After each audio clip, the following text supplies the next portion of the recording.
Good afternoon, everybody, and welcome to the workshop of October 9th, Board of County Commissioners. Would you all please rise for the Pledge of Allegiance? I pledge allegiance to the flag of the United States of America and to the republic for which it stands, one nation, under God, indivisible, with liberty and justice for all.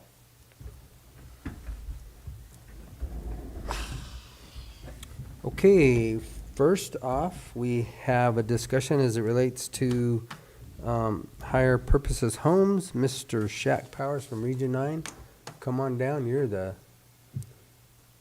first gentleman on our agenda. Commissioner Candelaria, I'd like to congratulate you for being big enough to wear pink today. It's Well, good. thank you. I will Thank wear you. pink all month long. Likewise, so there we are. I think I'll get some pink shirts for the other commissioners too. Just feel like that might be the right way to go. So we have a company, Higher Purpose Homes. They're a local startup that's been through the Southwest Colorado Accelerator Program for Entrepreneurs, or SCAPE is the acronym for that. And we being Region 9, are helping them apply to OEDIT, the Office of Economic Development and International Trade, for rural Jumpstart credits. And Morgan Van Cat from OEDIT is online with us. She can talk a little bit more about the program, but it will allow startups who are not competing with like industries within their region certain tax credits if they hit certain metrics, such as hiring X amount of locals per year over the course of 4 years. It also entitles them to certain local benefits. The county has a resolution that they passed for the original Rural Jumpstart program, and then in 2020 the county passed a resolution to continue it when the program was continued. It allows for the county to refund business personal property tax, which is a tax that's put on a business's property that's mobile, such as trucks, loaders, that kind of thing. Should be real easy for you all to keep since you don't have that credit anyway, or you don't have that tax. So, but either way, as part of the application process, the state does need to know that the county is informed about it and is okay with the business coming to the county and providing jobs. Currently, Higher Purpose Homes is looking at 2 different properties. They haven't settled on one yet. They're applying for a loan to get the money to buy the property and erect a factory, so we don't know where it is going to ultimately end up, but it's likely going to end up being between Cortez and Mancos or closer to Mancos, depending on which property is able to come through for them. And given the nature of public meetings and not wanting to raise the cost of the properties they're looking at, I'll probably refrain from saying which properties they are. So this is mostly to inform the commission that Higher Purpose Homes is looking to come to Montezuma County to put in a factory to manufacture homes to sell in Colorado and to export out of Colorado throughout the western United States. And their intent is to hire locally and provide above livable wages for residents of Montezuma County. So, and then if you want to know more about the Rural Jumpstart program, Morgan is with us on Zoom. She can answer any questions that she has about that. So I'm open to questions. What do you got? So I turn my mic on. Yeah. That's a little bit Good better. job. So looking at that resolution, and I think it started in 2017 and then it was renewed in 2020, I believe. That's correct. But since this is just for a business personal property tax, it really doesn't affect us in the county. Correct. It doesn't have to specifically affect you because you don't charge that tax. But the county does have to be aware of the company's interest in coming to the county as part of the process. Now, if you wanted to offer further tax incentives down the road, you as a commissioner are certainly welcome to do that. Okay, I guess that was my major question, and I think I need the answer to it, but I just wanted to put it out there. So this is more of a formal acknowledgement of, hey, we are looking at pieces of property in your area to go ahead and move this. That's forward. correct, Okay. yes. Is this All right. company kind of in line what we've seen at Faded West in Buena Vista? It is similar to Fading West in that they will be doing modular manufacturing. They will also offer panelized construction if somebody wants to do more of the interior work on site. So they're going to offer both full modular construction and panelized construction. And it is more akin to Fading West. It'll be stick-built indoors. It will be different from Indieswell that was originally using shipping containers and then went to steel studs or aluminum studs. So it will be more similar to Fading West than Indieswell. So then this is for the unit itself. So when it rolls out of the factory, it's ready to be set on a foundation. So are there costs including all of the civil work that goes along with it, the foundation, the water, the sewer, the property, or is it, what's the model like? So their model is to provide the unit. It would be up to a developer still, whoever. Obviously, they're not going to be doing developments all over the western United States, but they're looking to sell modular units all over the western United States. Roll out the modular, and then it's up to whoever to put the infrastructure together for it. Correct. So if Jay Cruzan had a subdivision he was putting in and wanted to order modulars, he could order them from them, but he would still need to put in the infrastructure and put in the foundation. So, our target, and this is probably maybe an unfair question to ask, and Morgan, you can maybe answer this, but what is their target size, square footage? Do they have 2 or 3 different target sizes? And then do they have actually a targeted cost per size? So a little bit of that is fluctuating, right?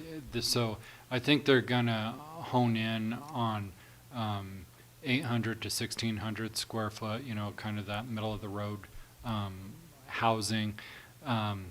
As far as a target cost, they're going to try and make their cost as low as they can and still be, functional. Sure. I think it's going to be hard to estimate what costs are going to be, especially for something that has to be shipped. I mean, I don't want to be a doomsayer, but I'm sure the county has been working diligently on budgets. And after the events of this weekend, you're probably going to have to go back and readjust what you've considered for fuel, because between the sanctions that we've got for crude coming out of Russia and call it a hunch, I think we're going to sanction crude coming out of the Middle East shortly. I don't know why that would be, but it seems like things are heating up over there again. So my prediction, for whatever it's worth, is that the cost per oil is going to go up again. So, I mean, all of those costs are going to be fluctuating greatly. So I don't know what their target cost is, but I would say everybody who's budgeting for fuel better increase it 50% again. Yeah, and like I said, it might be an unfair question to ask. I was just kind of curious if they were targeting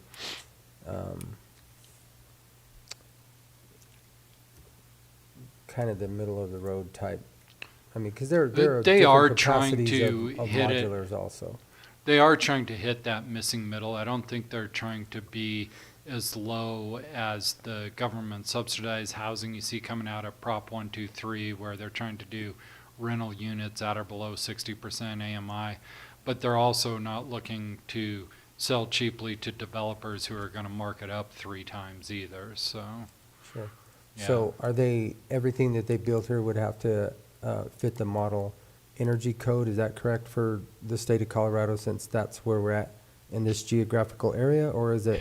So Are they- anything they sold to those parts of Colorado would have to fit that. If they were selling, to New Mexico, where that's not part of the energy code, they would have to meet whatever the code is to where the final destination of the unit is going to go. That or just build to the ultimate code and put them all out, no matter what. And that might be their model, just Yeah. make it so highly insulated and solar everything and a port to plug in your Tesla and all the things. I don't know. If you have any questions about the Rural Jumpstart, I know OEdit is online with us too. Maybe Morgan. Yeah, hi, this is Morgan. I apologize. I'm currently in Nebraska visiting my family, but I was lucky to sit down with the company in Shak last week for breakfast in Cortez, and these guys really just have such a great intention for this business, and it is a little bit early on to give you some of those answers, but I'm happy to take any other questions you guys have about the program. I don't really per se have any other questions about the program. I mean, I think that anything that would help us in this type of situation and create an industry, a market here, I think that's a positive. I don't think I have anything else. I'm I don't sure I know will who all have. might be listening on YouTube, but when these guys start hiring, Morgan, can you talk a little bit about the income tax credits that would be offered to the employees of Higher Purpose? Yeah, so one really great thing about Rural Jumpstart is there are tax and grant benefits for the business, but we do have a special tax benefit for the employees. So when an employee makes at or above the county's average annual wage, which I think that number is in the low 40s for Montezuma County. Is that right, Shak? Do you remember? Sounds right. I think it's about Yeah. 46. So when the individual employees of this company are full-time employees that are making above that average annual wage, then they are eligible themselves to receive relief from their state personal income tax, which is a really great benefit for the individuals, and it's really a pretty simple process. So yeah, that's one thing we've been really excited about in admitting all of these businesses is that these employees are getting some really nice refund checks when they do their taxes every year.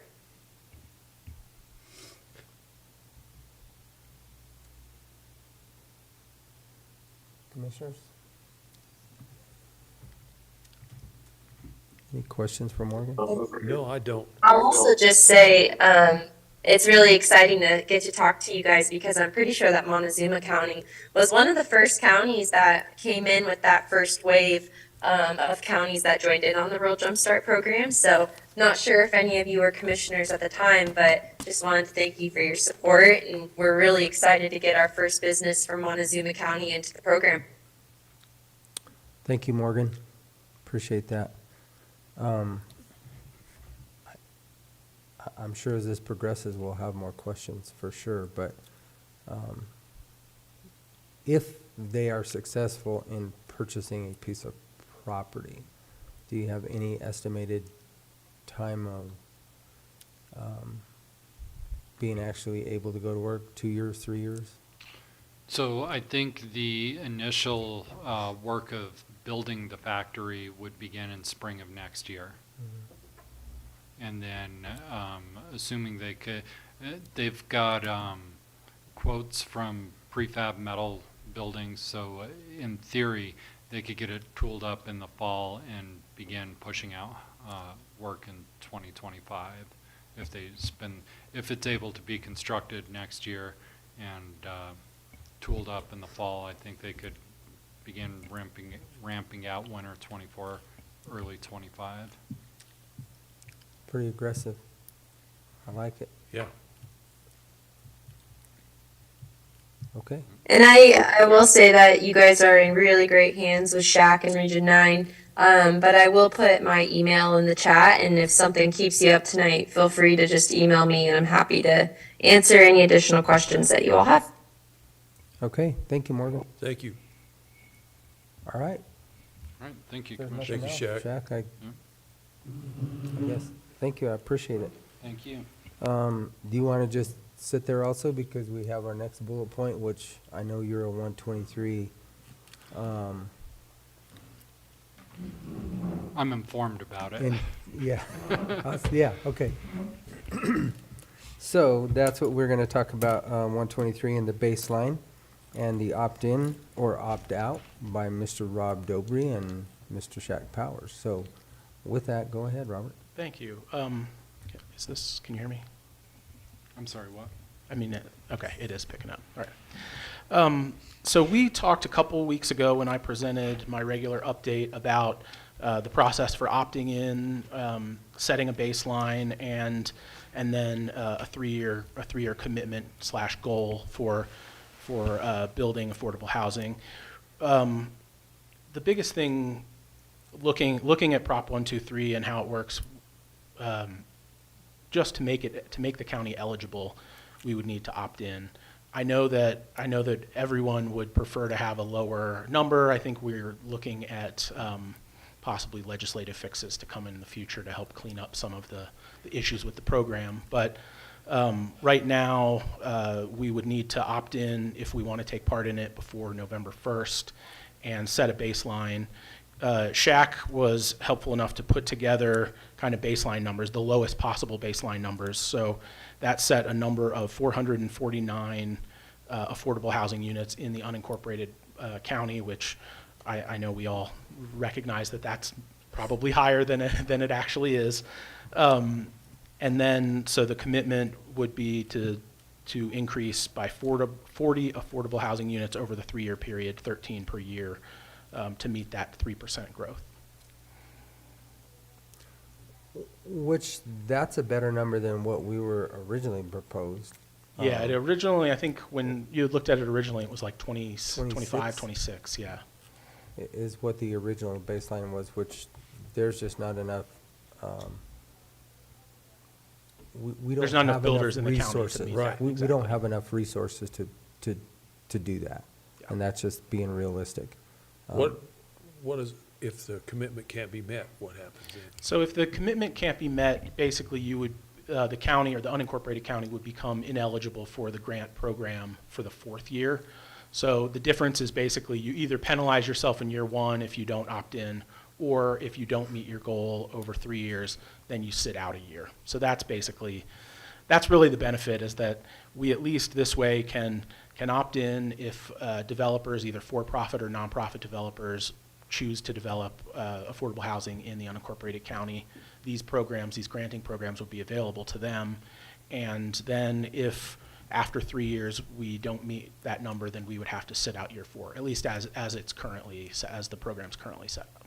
And I'd like to just tag on to that. I've been adding a word of caution. That's the state's line right now, is that there's no clawback. If you don't meet your commitment, you're just ineligible in year 4.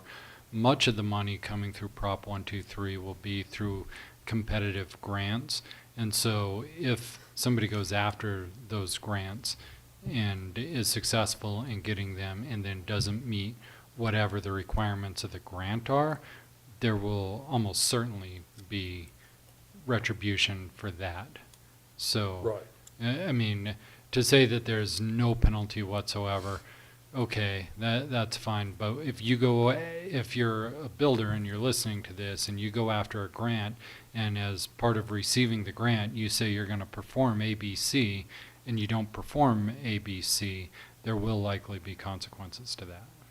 Yes, no other clawbacks to the county. So the county wouldn't be party to any of the grants that would be between either DOLA or CHAFA and whoever the developer is. Correct. Correct. We, at our Western District meeting, we all three attended that. There was a pretty big discussion of Prop 123 and opting in and not opting in this year. And I think it was, we don't want to hurt any of our developers, whether they're nonprofit or whoever they may be. But then there was also some trepidation from us too, like this year, everything is already lined up for this year, and I don't know, the Pinion Project's doing their project, it's already underway. Do we have any other real projects in the pipeline that would even be looking at this for this next fiscal year of 2024? Or would it be beneficial to sit out the first year. I mean, I don't, Well, the Pinion project won't count anyway because it's already permitted. right, The state is considering units compliant if they are permitted by the end of December 31st, 2026, not that they actually have to be a certificate of occupancy, but that they have to be permitted, and that's all. So, somebody could bring to one of the jurisdictions a proposal that could be permitted next year. And that includes being under the umbrella with the municipalities? The municipalities have to file their own baseline commitments, and Okay. they could file that commitment whether the unincorporated county decided to opt it in or not. And the one other thing I did want to highlight is there is the opportunity for the county to participate in a project even if it is in the municipalities. So if Cortez had already met their goal in, let's say, year 2 or whatever, that the county could use some of development in Cortez to meet their goal as well. You're allowed to kind of work together. because And- we and to are enc- and to all encourage Montezuma County. exactly we're Yeah. all Montezuma, but to encourage development in the municipalities. And I think, like you were alluding to earlier, Commissioner, the builders, the developers, well, all the people in Montezuma County that pay a state income tax are going to contribute to this, whether they want to or not. That money will no longer come back to them in the form of their state income tax refund. So the only way that their tax money can come back to them now is if the commissioners are to open the door.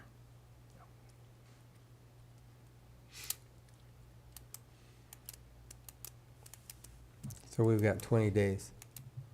Yes, you have to opt in by November 1st to be included in the first tranche. And you guys can't vote on anything today anyways. I don't know if Right. Ian's reminded you of that yet today or not, but Ian, here's your door. I know Housing Solutions has got 2 or 3 projects they're looking at, but nothing's firmed up yet. And I don't know about the Housing Authority. Have you heard anything from them? Well, they're still kind of in the quandary with our ED and, you know, Right. what's happening there. So it's been kind of really, the reins have really been pulled back Understandably. temporarily, but so it's really, but again, like, you know, we kind of discussed this up there at our Western District meeting. We don't want to hurt anybody that does Right. have some potential that they're seeing in 2024. Right now, we don't, or we're unaware of it, but it doesn't mean that it's not going to happen. Correct. So, that was the only thing that I was concerned with, and I asked those meetings at the Western District, those questions at the Western District meeting, you know, what, does it really hurt to sit out this first year? I mean, that's kind of our penalty, because we know that we're not going to hit that baseline with the other projects that are currently going on, and I don't know if it's better to sit it out on the front side, sit it out on the back side. I mean, I don't know. Well, even if you sat out in year 1, you'd still be making a 3-year commitment going Right. forward. So you'd then potentially be sitting out year 1 and year 5 instead of not year 1 and just year 4 is sort of how it's set up. So you're sort of penalizing yourself, the penalty that the state is giving to municipalities and counties for not meeting goals without even buying into the program, if you do that. Okay. Questions? I know we've gone over this We've quite a bit. kicked this around quite a bit.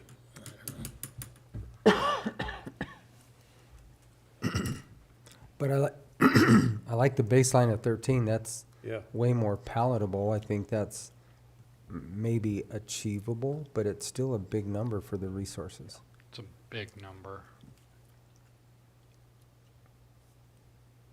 Yeah, it's definitely approaching reality versus the 25 or 26 that was not. Right. Yeah, if this was 2021 or even 2020, bingo, you know, because there were quite a few starts. So I'm sure this will be on our agenda to make a decision tomorrow.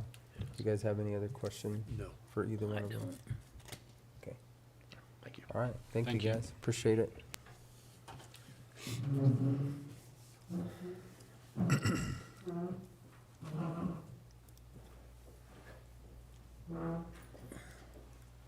Okay, Dustin, no, Dustin, Dustin, yeah. Dustin, not Justin. We're gonna have a conversation as it's related to our janitorial services. He's been busy. Good afternoon. There were a whole lot of attachments that I had a issue opening any of those attachments. I got a bunch of nothing. Is that right? Yeah. Did you guys get them all? Yeah. Okay, They well, were mainly the proposals and then an addendum for each building, or well, 5 of the buildings. We had a walkthrough last Monday. And basically, most of the people that came were people that we're currently employing as our janitorial. We do have a new one, well, 2 new ones. The one, that Brisa, they're out of Pagosa Springs, and they're gonna be the ones doing the cleaning. So I'm concerned with the travel time back and forth, if they're gonna make it. Her bid's way low, I mean, 'cause except for, it's twice a week for 2 of those buildings, and once a week for the other 2 if we were to go with them. I'm kinda leaning towards the local outfits, 'cause if we do have a problem, they're here in town, and usually everybody's good about getting here to take care of something. And Dustin and I talked about Yeah. this morning as well, as, staying local, keeping our businesses yes. thriving locally versus going out of town, and we don't know if they're gonna show up. It sounds like this is a fairly small company. Yeah, they've been mainly in like construction cleanup. They haven't done a bunch of commercial cleaning. I think it's been mainly residential and construction type cleanup. Yeah. My concern is wintertime, when the roads are Yeah. not very good.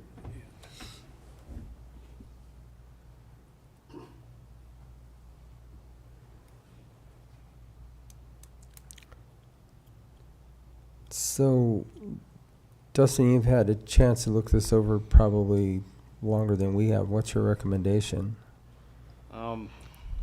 I would recommend Bravo for the administration and Annex 3, and Monica's cleaning service for the combined courts and the Montezuma County Sheriff's Department, and Taylor Betts for Annex 1, and Superior Services for MoCo. And then Road and Bridge is very happy with who they have, but they're about $540 difference between the low bidder and them. So I don't know how we want to go about that.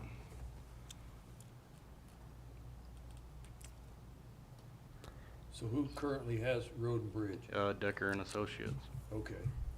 They're 6,000 to 4,800 from Bravo, Yeah. and Oh, I didn't- 3,200. I missed Bravo was cheaper there. What's that? I missed that Bravo was the cheapest there. Yeah, Bravo bid everything, and looking at them, Well, then I would recommend Bravo. so on the admin, they are super close to Stockwell. The Briasa Caraveo Chavez is low.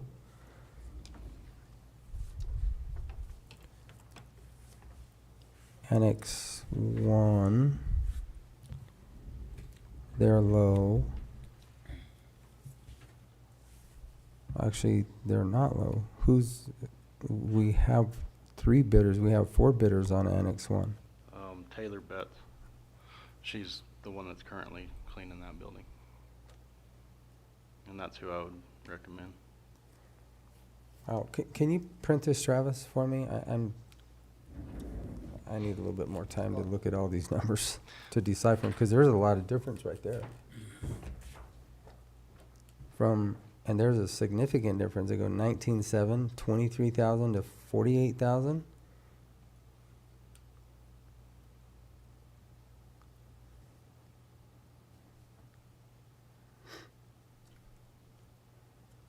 And the same thing with Annex 3. There's some pretty good differences there too.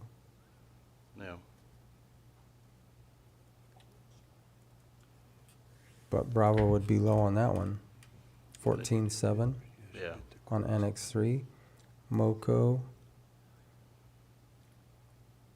Monica's is the best cost. Who's doing Moco now? Superior Services.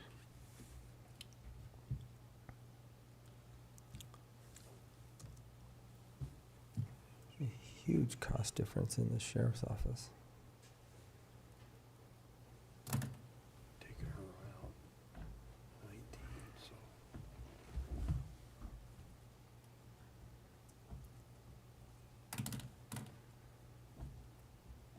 Everybody was at the walkthrough? Everybody heard everything at the Yeah. same time? Big price difference in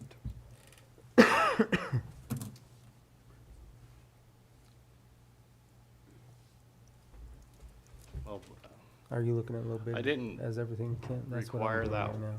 walkthrough this year like we did last year, because of we have so many people that are not currently doing it. Yeah. So Taylor Betts wasn't at the walkthrough and Bravo wasn't at the walkthrough. Who did? So Road and Bridge last, so.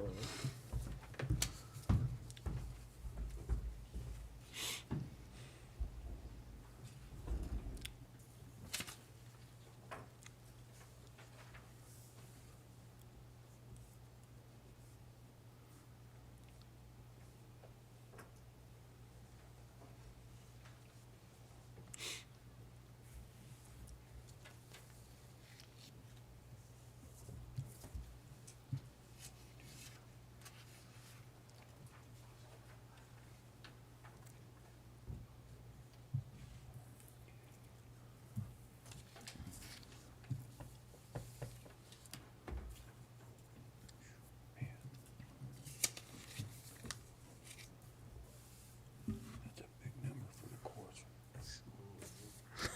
Huge. Big building.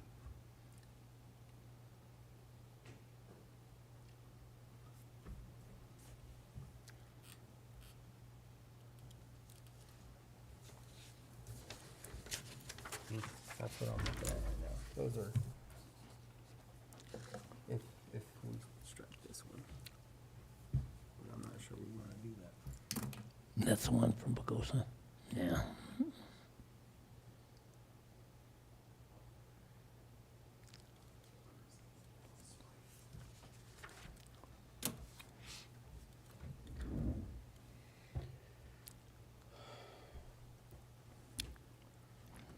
Wish the one for Pagosa was closer.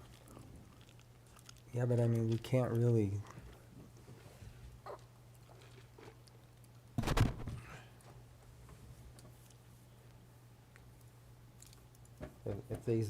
If they said they can do it for that price, we put it out for a competitive bid. I mean, Okay.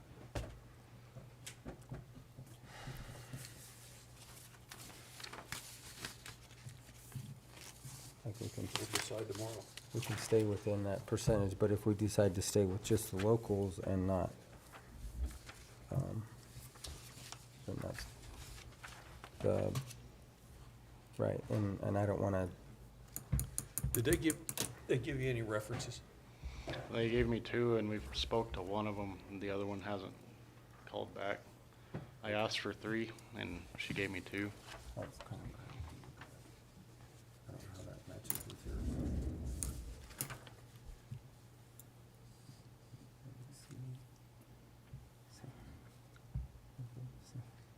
Yeah. I took her out of the equation and I bet you we all match up the So same. we're Yeah, identical. yeah. Well, that was easy. Let's see where you end up with. We compared ours. You wanna borrow my crayon?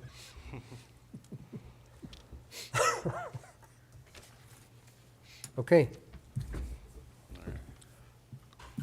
Any recommendations or anything else to discuss?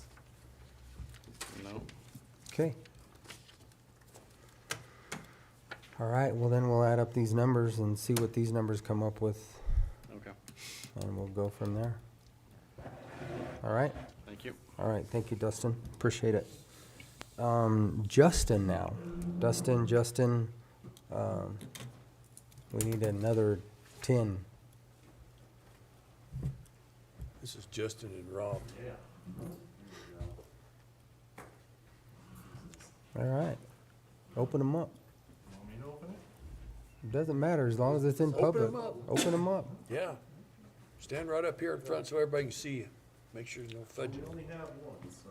Oh, So just announce who the bid opener is, what it's for, and what it relates to. This is the 2023 Fairgrounds Solar Project, and this is a bid by Shaw Solar. Okay?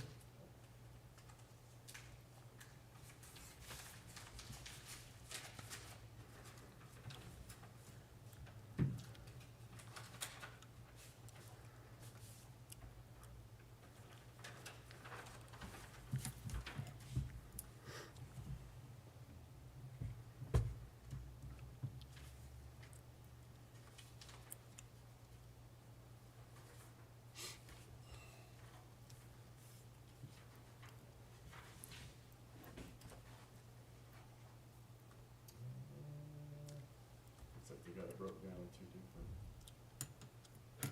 For the two different systems, Yeah, one's for the two larger systems. So and the- one's the for the system smaller. For the roof, for the main building is going to be, their total bid price is $302,778.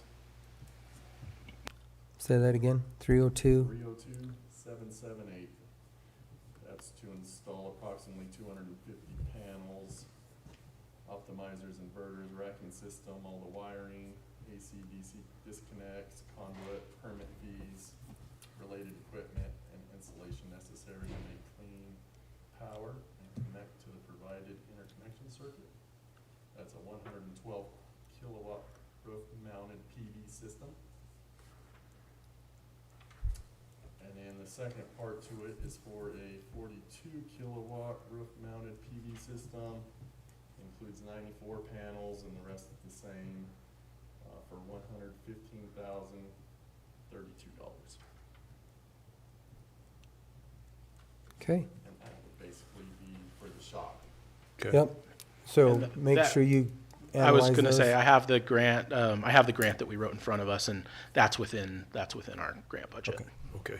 So that, I guess before we make our decision tomorrow, that would be make sure that everything is, Yeah, I'll take a look at it after the meeting and make sure everything's met included, all the everything that we need. requirements of the grant and that we're within the specifics of the grant, and then Yep. gonna be easy for us to make the decision at that point in time. All right, Okay, thank you. All right. thank you, Thank you. Justin, Rob, Yep. Thank you, guys. appreciate it. Okay. With that, unless you want to add anything, Ian, or you have anything? I have nothing to add. Okay, then we are adjourned.